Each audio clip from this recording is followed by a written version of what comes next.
Welcome back everyone to Welstopia, and today we are going to do the walls for the Nether Hub. And I want to start this by taking out some of this that we did last time along the perimeter, and I am going to replace that with stone brick stairs. And I'm going to use stone brick stairs as my perimeter all the way through here.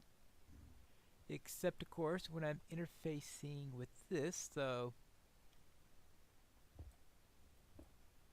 I think here though I should put it, so therefore we'll have stone brick everywhere except for the three that actually move in that direction. Actually, since this is stairs and stairs,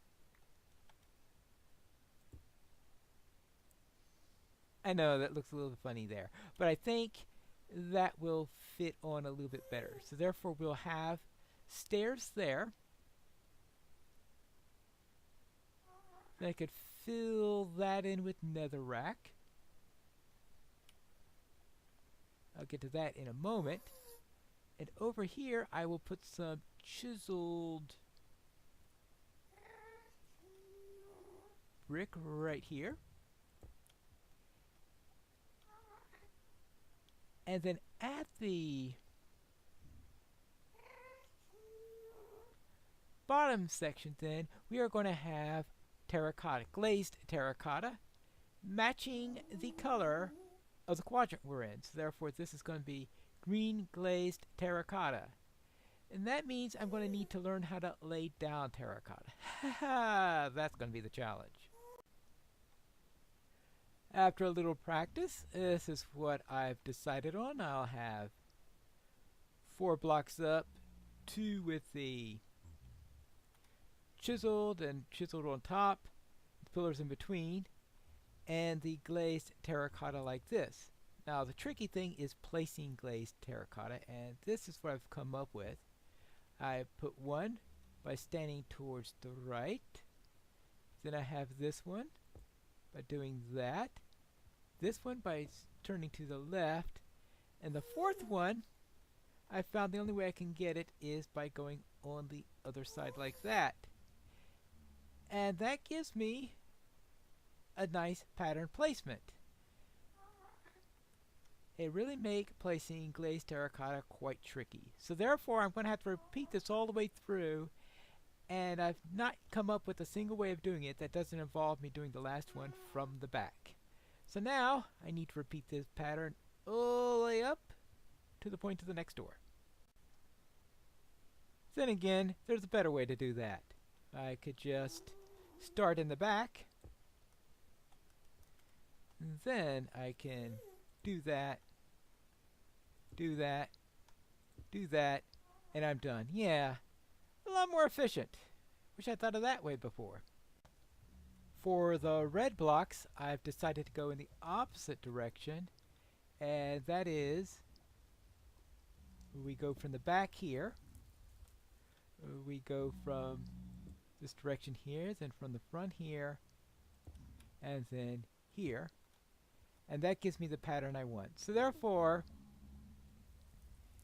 if you don't like the pattern in one way, then I suppose you could always do it in the other.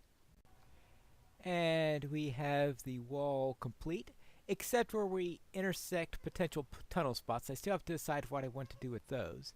But for the main sections of each of the wall, I have my white, I have my red, I have my brown, and of course my green.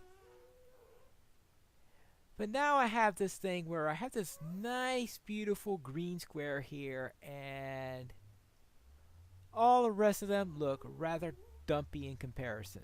So therefore, starting with this one, I'm going to rip this out, and I'm going to make something that I hope is much nicer looking, because right now I think the green one, the one for the water, puts the rest of them to shame at the moment. So I'll just have to clear out all this nether brick, and hopefully a gas doesn't decide to break through my ceiling, because I see them occasionally, their tentacles come down there. I don't think they can technically get through there, but sometimes you think it might be possible. And I need to go too deep on this because I'm going to need a layer for the glass. There you go. So let's go all right, because yeah, that layer is going to be glass. The layer below that is going to be fire. That's right, because what better to represent fire than fire? Now, I had thought of doing that originally above ground in that place in the temple there, but I didn't think it fit there, but I think it will have a chance of fitting here. So that's why I want to try it over here, see if that is the case. Yeah, okay, I have plenty of inventory space right now, thankfully. Good. And let's get this all out nice and clear. And a little bit more here. While doing that digging, I ran into what must be the largest nether quartz vein that I've ever seen. 45 in all, which is pretty good. And now it's time to set some fires here. And yes, at least this will take care of the light also. But nothing better to represent fire than fire. I don't think this flint and steel is going to last that long, is it? So we'll have to find out.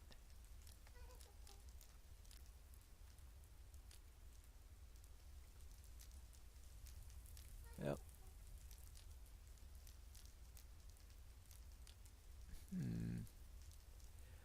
well, let me hop up here. Good. We'll just right now, can I reach this from down here? Yeah, I can reach it, but I have 2 left to go. Whee! Now that I'm all lit up, time to put a little glass in there because, let's face it, moment there I thought, oh boy, did I miscalculate? Because yeah, we most definitely don't want people falling to their death into this place, because it looks very dangerous to me. Now, the question is, does it look very dangerous to somebody else? Because I know if I were running around here, I definitely would fall in and get myself killed. Alright, there we go. A little bit. I think I'm going to be needing a little bit more glass than I brought along with me. But I think this should at least give you the idea of what I'm doing on the fireside. So that means after this, we will be able to go to another one of those, because the question is, if I have something like this for fire and I have something for water, I'll obviously need something for earth and even for air. And that is done.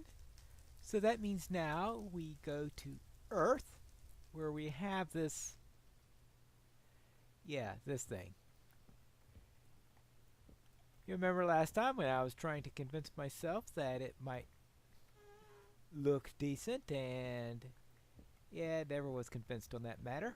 So what I want to do with this is I'm going to replace this rather poor triangle with a square. You say, wait a minute, doesn't square represent water? Yes. What I'm going to do is I'm actually going to build a pyramid on top of it. So I just use the square as a base for a pyramid. And that I will use a pyramid as my thing. And remember last time when I rationalized the triangle that I found up finishing in the end with that looked, perhaps it looked a little bit more like a mountain. Well, what looks more like a mountain than a pyramid? Well, someone might think of something, but I think a pyramid looks about as close as you're going to get on a regular shape at least. So now let me make this more squarish. This is 1, 2, 3, 4, 5, 6, 7. I think 9 by 9 would be the perfect size. There we have our 9 by 9 area. So therefore, let us start on our pyramid. And it'll be a nice and simple one. We'll still use spruce for this, since that is the only brown color I can think of that has a set of stairs with it. There you go. And then we'll just fill in the rest. I might as well use netherrack as my filler, since I've been collecting quite a bit of that during this project, and I suspect that I'll be collecting quite a bit more. Certainly a lot less valuable than all this wood, because I have to worry about chopping down trees when I want to get wood. Alright, let's get that down and go to the next step. Second part of the pyramid. And so forth, and so forth, and so on. Of course, we are going to need to punch the ceiling a little bit in order to do this. Hopefully we won't get a nice lava spill as we try this, because that could really ruin my day a little bit.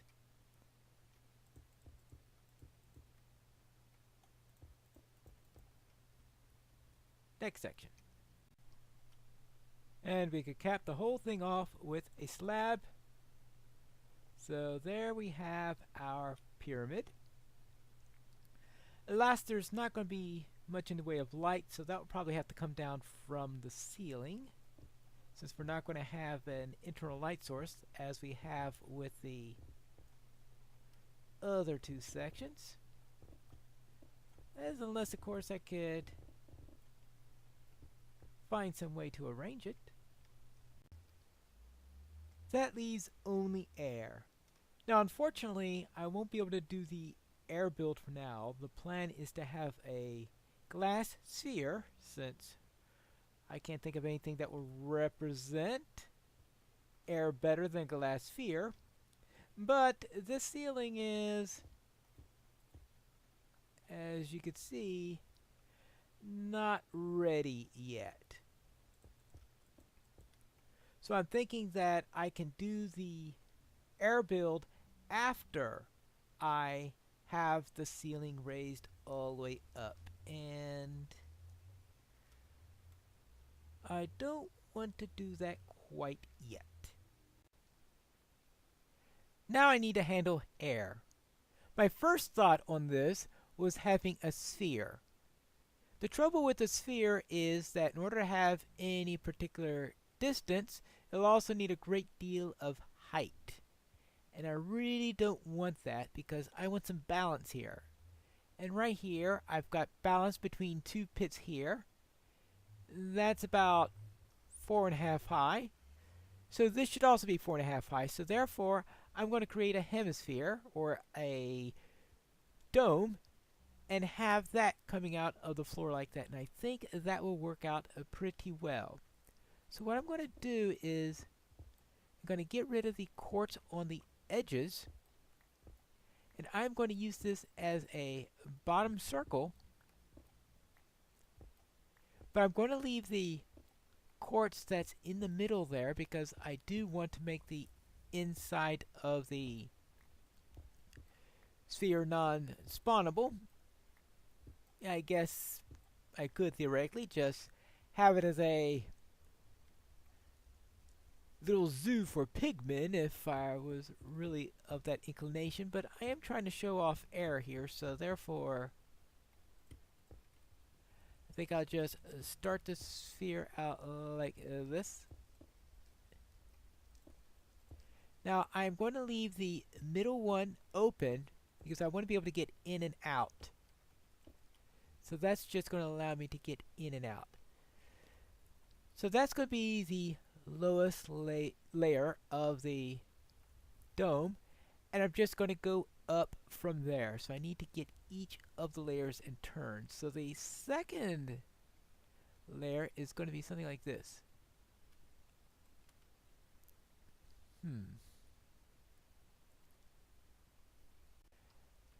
I think the best way for me to get something in there is to put a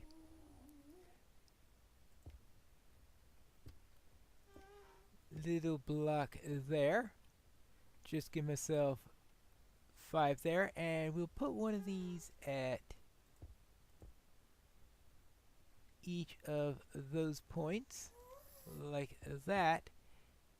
Oops, not that, not, yeah, yes, actually that was right in the first place.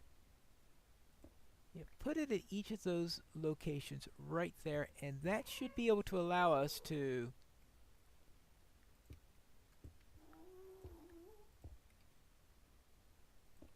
well, I don't want that there, so we'll just put each of those. This is where things get a little bit on the dicey side. It's exactly how to fit that one in the corner there. I guess I'll have to put another. So I need a little bit of scaffolding there in order to, that's why I had that little extra one there. Good. Yeah, that's what I wanted. Good. So therefore that's a second layer. Then I'll have to clean this up after. Tricky thing is cleaning up scaffolding when you've got glass in the area, which is why I'm doing this carefully rather than trying to do it quickly. So therefore that is a second layer, so I just need to go in a couple more layers and I should have myself a dome. And there you have it, my dome. I know it looks a bit like a pyramid almost. That's the trouble with using a dome instead of a sphere, is that telling it from the pyramid is a little bit tricky there. But I think the sphere would have been a bit too much overkill. And I was thinking of plopping some light here. This is the light I've been using for air, will be the end rods. Yeah, that light I think will help a little bit. I think just add some glass. And ha ha ha ha ha ha. Yeah. Oh, we don't want that showing.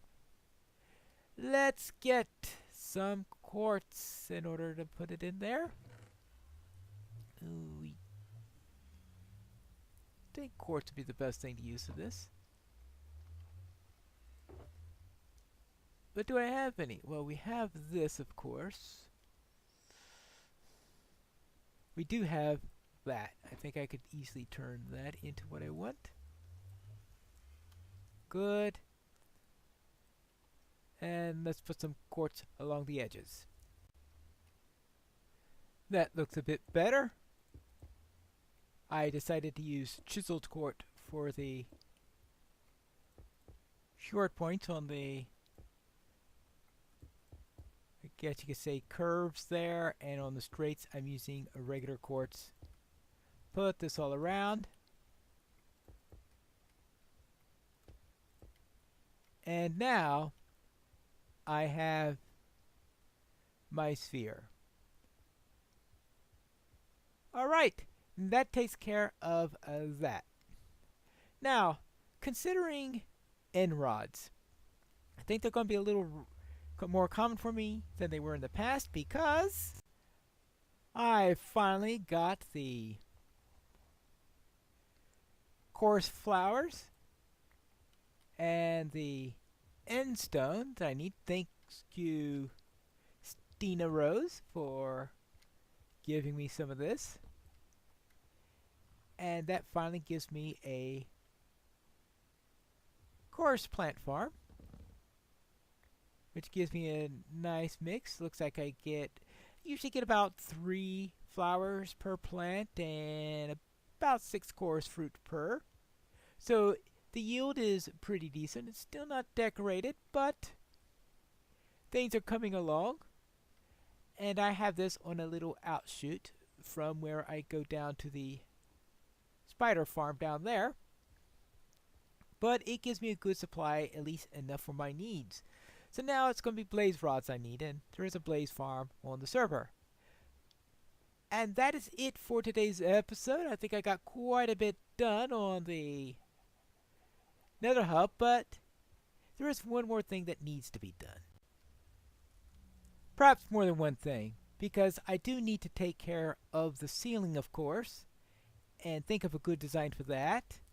I have to think about what to do on the tunnels themselves, because why have a Nether Hub if you're not going to have either tunnels or portals in the area? But what I was thinking specifically of is the floor, because the floor is pretty plain right now. I know I tend to be geometrical in my designs, but I was thinking of adding a little spice to it with a little bit of a helical pattern coming through there. And I want to experiment with how that works in the next episode of Piney Plays Minecraft Welstopia.